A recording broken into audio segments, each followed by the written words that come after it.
এই মাজুলীত এই চৰকাৰখনৰ অধীনস্থত কিছুমান ঠিকাদাৰে অৰ্থাৎ নৰেন্দ্ৰ মহেশ্বৰী তৰুণ দত্তহঁতৰ দৰে ঠিকাদাৰে মাজুলীখন চিৰতি গাই হিচাপে ব্যৱহাৰ কৰিবলৈ গৈছে। ই এটা বৰ দুখৰ বিষয় যে আজি যে এইখন চৰকাৰৰ দুৰ্নীতিৰ প্ৰমাণ হৈছে।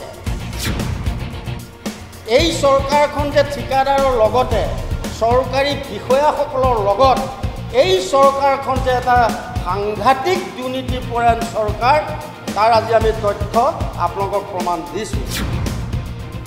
এইখন তেওঁলোকৰ সেই ৰাস্তাসমূহৰ আৰু যিখন তুনি নদীত দিছিল 21 কোটি টকা, অৰ্থাৎ তুনি নদীখনৰ যিবিলাক মেটেকা আছে মেটেকাবিলাক চাফ চিকুণ কৰি তাতে মাছ দিব লাগে, তাতে মৎস্য হ'ব আৰু তাৰ সেই মাছ বিভিন্ন উৎপাদন হ'ব, উৎপাদন হোৱা মাছ বিভিন্ন জেগাত অৰ্থাৎ আমি আপুনি সকলোৱে খাবলৈ পাম। কিন্তু আজি তুনি নৈ নাই মেটেকা চাফা হ'ল নাই তাত মাছ দিলে। কোনে কৰিলে কাম? যিজনে 122 কোটি টকা কেলেংকাৰী কৰি 93 কোটি টকা উলিয়াই লৈ গুচি গ'ল চৰকাৰক ফাঁকি দি, আৰু চৰকাৰৰ কোনোবা ৰাজনৈতিক নেতাৰ পৃষ্ঠপোষকতাত উলিয়াই লৈ গ'ল 93 কোটি টকা অলৰেডি লৈ গ'ল। চৰকাৰৰ যি দাদাগিৰি, এইখন চৰকাৰৰ মন্ত্ৰীসকলৰ যি দাদাগিৰি, এই দাদাগিৰিত আন্দোলন জৰিয়তে সমস্যা সমাধান বা ৰাইজৰ যি সমস্যা, এই সমস্যা সমাধান নহয়, আইনী প্ৰক্ৰিয়াই নল'লে।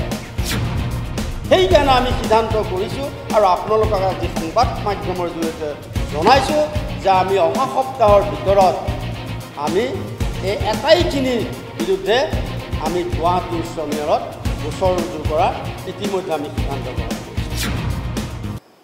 প্ৰথম কথা হ'ল আপোনালোকে চাওক যে মাজুলীত আপোনালোকে নিশ্চয় জানে, য'ত আজি আমাৰ বিশ্বৰ এটা সৌন্দৰ্যস্বৰূপ মাজুলী সত্ৰ, এই মাজুলীত এই চৰকাৰখনৰ অধীনস্থত কিছুমান ঠিকাদাৰে অৰ্থাৎ নৰেন্দ্ৰ মহেশ্বৰী তৰুণ দত্তহঁতৰ দৰে ঠিকাদাৰে মাজুলীখন চিৰতি গাই হিচাপে ব্যৱহাৰ কৰিবলৈ লৈছে। ই এটা বৰ দুখৰ বিষয়।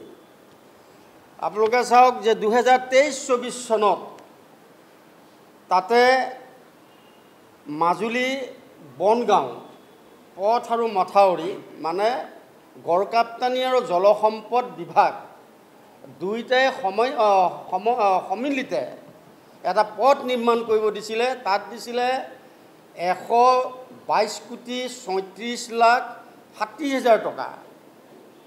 ইতিমধ্যে সেই ৰাস্তাটোৰ দৈৰ্ঘ্য হৈছিলে 44 কিলোমিটাৰ .4।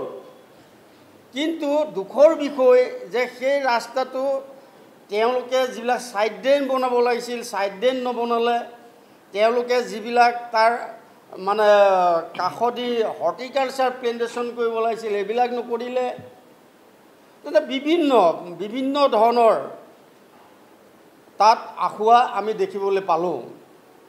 এতিয়া প্ৰশ্ন হ'ল, যিখন চৰকাৰে আজি বিজেপি চৰকাৰৰ মুখ্যমন্ত্ৰী হিমন্ত বিশ্ব শৰ্মাৰ নেতৃত্বত যিখন চৰকাৰ, মুখ্যমন্ত্ৰী মহোদয়ে সদায় কৈ থাকে যে আমি ক'তো কোনো ডিপাৰ্টমেণ্টত কোনো এটা আঁচনিত আমি দুৰ্নীতি হ'ব নিদিওঁ।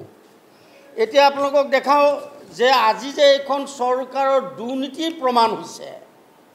এই চৰকাৰখন যে ঠিকাদাৰৰ লগতে চৰকাৰী বিষয়াসকলৰ লগত এই চৰকাৰখন যে এটা সাংঘাতিক দুৰ্নীতিপৰায়ণ চৰকাৰ, তাৰ আজি আমি তথ্য আপোনালোকক প্ৰমাণ দিছোঁ। আমি যেতিয়া এই তথ্যবিলাক উলিয়াইছিলোঁ, এইখন তেওঁলোকৰ সেই ৰাস্তাসমূহৰ আৰু যিখন তুনি নদীত দিছিল 21 কোটি টকা, অৰ্থাৎ তুনি নদীখনৰ যিবিলাক মেটেকা আছে মেটেকাবিলাক চাফ চিকুণ কৰি তাতে মাছ দিব লাগে, তাতে মৎস্য হ'ব আৰু তাৰ সেই মাছ বিভিন্ন উৎপাদন হ'ব, উৎপাদন হোৱা মাছ বিভিন্ন জেগাত অৰ্থাৎ আমি আপুনি সকলোৱে খাবলৈ পাম। কিন্তু আজি তুনি নৈ নাই মেটেকা চাফা হ'ল নাই তাত মাছ দিলে। কোনে কৰিলে কাম? যিজনে 122 কোটি টকা কেলেংকাৰী কৰি 93 কোটি টকা উলিয়াই লৈ গুচি গ'ল চৰকাৰক ফাঁকি দি, আৰু চৰকাৰৰ কোনোবা ৰাজনৈতিক নেতাৰ পৃষ্ঠপোষকতাত উলিয়াই লৈ গ'ল। 93 কোটি টকা অলৰেডি লৈ গ'ল। বাকী টকাখিনি আমি অলপ ক'ৰবাত কমপ্লেইন দিছিলোঁ, দিয়াত তেওঁলোকক বাকী টকাখিনি পে'মেণ্ট দিয়া নাই। কিন্তু ইতিমধ্যে আমি গম পাইছোঁ যে সেই নিম্নীয়মান কামখিনি তেওঁলোকে যিহেতু নকৰাৰ পৰিস্থিতিত আজি আকৌ চৰকাৰে কি কৈছে, বাকী টকা পে'মেণ্টখিনিও তেওঁলোকক দিবলৈ প্ৰস্তুত হৈছে। আপোনালোকে চাওক আমি কি কৰা নাই, কাক কি কমপ্লেইন দিয়া নাই। আপুনি চাওক, এইখন আমি দিলোঁ vice chairman north eastern council Shillong Meghalaya, তাতো আমি কমপ্লেইন দিলোঁ। কাৰণ যিহেতু এই টকাটো কেন্দ্ৰীয় চৰকাৰৰ টকা ডনাৰ মন্ত্ৰীয়ে দিয়ে, আৰু যিটো টকা আমাৰ গোটেই ইমপ্লিমেণ্ট কৰে শ্বিলঙে কৰে। আমি তাত দিলোঁ 29/8/2024। একো নাই, ফল একো নাই, একো ইনকুৱাৰী নহ'ল। তাৰপিছত দিলোঁ আমি জলসম্পদ বিভাগৰ মন্ত্ৰী পীযুষ হাজৰিকাক দিলোঁ আমি 31/8/2024। একো ফল নধৰিলে। আজি কিমান হ'ল? 25 আজি আকৌ 8 পালেহি, এবছৰেই হ'ল।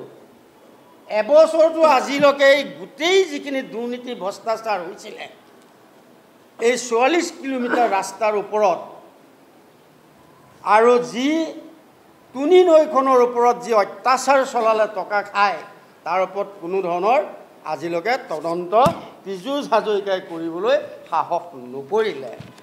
তাৰপিছত আমি দিলোঁ চিফ মিনিষ্টাৰ, মুখ্যমন্ত্ৰী ডাঙৰীয়াক দিলোঁ আমি এটাইকেইটা সংগঠনে।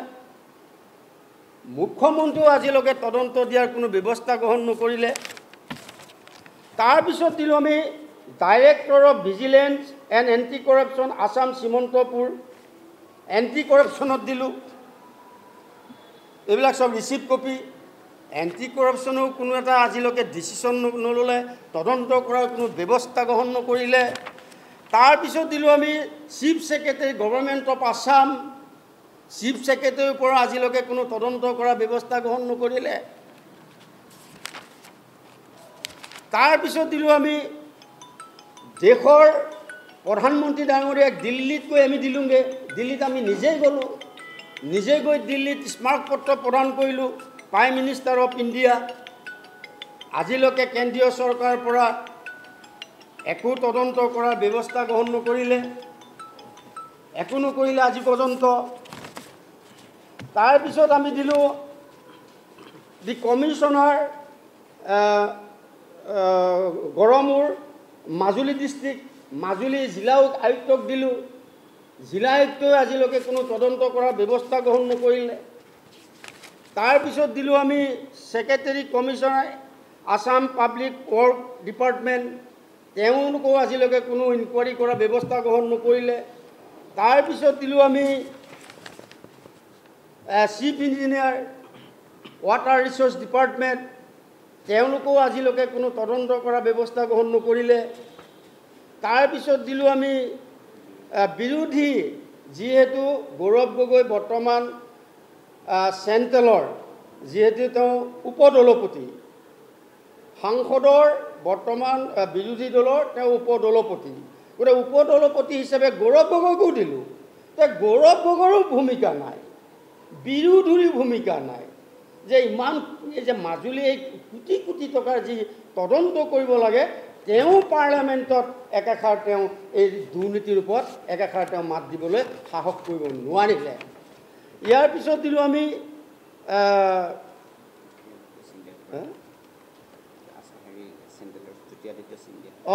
জ্যোতি আদিত্য সিন্হাক দিলোঁ ministry of development of north east region, তাত দিলোঁ। তাৰ পৰাও কোনো আজিলৈকে কোনো তদন্তৰ কোনো ব্যৱস্থা গ্ৰহণ নকৰিলে দিল্লীৰ পৰা। গতিকে এই যে গোটেই ব্যৱস্থাখিনি আমি কৰিলোঁ, কৰাৰ পিছত কেন্দ্ৰীয় চৰকাৰ আৰু ৰাজ্য চৰকাৰে আজিলৈকে এই যে নৰেন্দ্ৰ মহেশ্বৰী আৰু তৰুণ দত্ত ঠিকাদাৰ কিজনে এই যে দুৰ্নীতি ভ্ৰষ্টাচাৰ কৰি পেলাই টকাখিনি আত্মসাৎ কৰি খালে, তাৰ ওপৰত আজিলৈকে নাই ৰাজ্য চৰকাৰে নাই কেন্দ্ৰীয় চৰকাৰে এই তদন্ত দিয়া ব্যৱস্থা গ্ৰহণ কৰিলে। গতিকে ইয়াৰ পৰা সঠিক হিচাপে প্ৰমাণ হৈছে যে বিজেপি কংগ্ৰেছ চৰকাৰে যেনেকৈ দুৰ্নীতি ভ্ৰষ্টাচাৰ কৰিছিল, একেই ছেম টু ছেম আজি বিজেপি চৰকাৰৰ যিবিলাক নেতা, পালি নেতা, মন্ত্ৰী, বিধায়ক আছে, তেওঁবিলাকেও আজি দুৰ্নীতি ভ্ৰষ্টাচাৰ আৰু কমিশ্যনৰ অংকত লাগি গ'ল। আৰু যদি তেওঁলোকে আজি কমিশ্যন নাখালে হয়, আজি মন্ত্ৰী MLA-বিলাকে যদি কমিশ্যন নাখালে হয়, বিভাগীয় বিষয়াসকলে যদি কমিশ্যন নাখালে হয়, অন্ততঃ ৰাইজেই যিখিনি আজি আপত্তি বিপত্তি কৰিছে, ইয়াৰ ওপৰত নিশ্চয় অসম কেন্দ্ৰীয় চৰকাৰটো বাদ দিয়ক, অসম চৰকাৰে নিশ্চয় ইয়াত তদন্ত দিয়া ব্যৱস্থা গ্ৰহণ কৰিলে হয়। গতিকে আমি আজি সংবাদমেলৰ জৰিয়তে ক'ব বিচাৰিছোঁ যে এই গোটেই দুৰ্নীতিৰ ভ্ৰষ্টাচাৰৰ ওপৰত ইনভলভ হৈ আছে বিজেপি চৰকাৰ, দিছপুৰীয়া চৰকাৰ। গতিকে এতিয়া আমি কৰিম কি? আমিতো সকলোকে দিলোঁ, কোনেও ব্যৱস্থা গ্ৰহণ নকৰে। আন্দোলনো কৰিলোঁ দুবাৰ, তেওঁলোকৰ গড়ৰ চামৰা যেনেকুৱা সেই চামৰা তেওঁলোকক লৰাব পৰা নাই চৰকাৰক। আমি উপায়হীন, এতিয়া আমি উপায়হীন হৈ আজি আপোনালোকৰ ওচৰত আমি অৱগত কৰিছোঁ যে আমি কি কৰিম। এই নৰেন্দ্ৰ মহেশ্বৰী, তৰুণ দত্তহঁতৰ নিচিনাৰ ঠিকাদাৰবিলাকক কেনেকৈ নাকি লগাম। আজি যিটো ৰাস্তাৰ কথা কৈছোঁ, সেই ৰাস্তাটো আজিলৈকে সম্পূৰ্ণ নহ'ল, কিন্তু অলৰেডি 93 কোটি টকা উঠাই ল'লে আৰু বাকী টকা ইতিমধ্যে বিল ছাবমিট হৈছে। কাইলৈ পৰহিলে বাকী টকাও তেওঁলোকে পাবলৈ সক্ষম হ'ব, কিন্তু ৰাস্তা আজিলৈকে সম্পূৰ্ণ নহ'ল। সেই ৰাস্তাটো কিন্তু দুটা কাম, অকল PWD বুলি নহয়, সেই তাৰ মাজুলী মানুহখিনিয়ে তাৰ পৰা সুৰক্ষা কেনেকৈ পাব। সেই ৰাস্তাটো দুটা কাম হ'ব। এটা হৈছে মানুহ যাতায়াত কৰা লখিমপুৰলৈকে, মাজুলীটো লখিমপুৰ সংযোগ। এটা হৈছে ব্ৰহ্মপুত্ৰৰ যি বানপানী, সেই বানপানী প্ৰটেকশ্যন কৰিব এই ৰাস্তাটোৱে। আজি মাজুলীৰ মানুহখিনি আজি ভয়ানক বিপদত পৰিছে। কেনেবাকৈ যদি এই নিম্নমান মাথাউৰিটো ভাঙিবলগীয়া হয়, সেই অঞ্চলৰ মানুহ তাত আৰু থাকিব নোৱাৰে, গোটেই সাগৰ সদৃশ্য হৈ যাব। কিন্তু আজিলৈকে বিভাগীয় মন্ত্ৰীগৰাকী পীযুষ হাজৰিকা ডাঙৰীয়াই এই কাগজখন কি তেওঁ পোৱা নাই নেকি? এই যে ৰাজহুৱা যিখন কমপ্লেইন, এইখন কি পীযুষ হাজৰিকাই পোৱা নাই নেকি? পীযুষ হাজৰিকাৰ চিন্তাধাৰা নাই নেকি? তেওঁ চিন্তাধাৰা আছেনে নাই যে এইটো এটা দুৰ্নীতি হৈছে, কামটো মানে সম্পূৰ্ণ কাম হোৱা নাই, এই কামটোৰ ওপৰত মই তদন্ত দিয়া ব্যৱস্থা গ্ৰহণ কৰিব লাগে। কিন্তু আজিলৈকে পীযুষ হাজৰিকাই সেই কামৰ ওপৰত তদন্ত দিবলৈ সাহস নকৰিলে। আমাৰ সন্দেহ হৈছে যে মন্ত্ৰীসকলেও অৰ্থাৎ মন্ত্ৰীগৰাকীয়েও মহেশ্বৰীহঁতৰ পৰা বৃহৎ কমিশ্যনৰ অংক কৰিলে নেকি? আমি সঠিক হিচাপে ক'ব নোৱাৰোঁ, আমাৰ সন্দেহ হৈছে। লৈছে বুলিতো আমি দেখা নাই।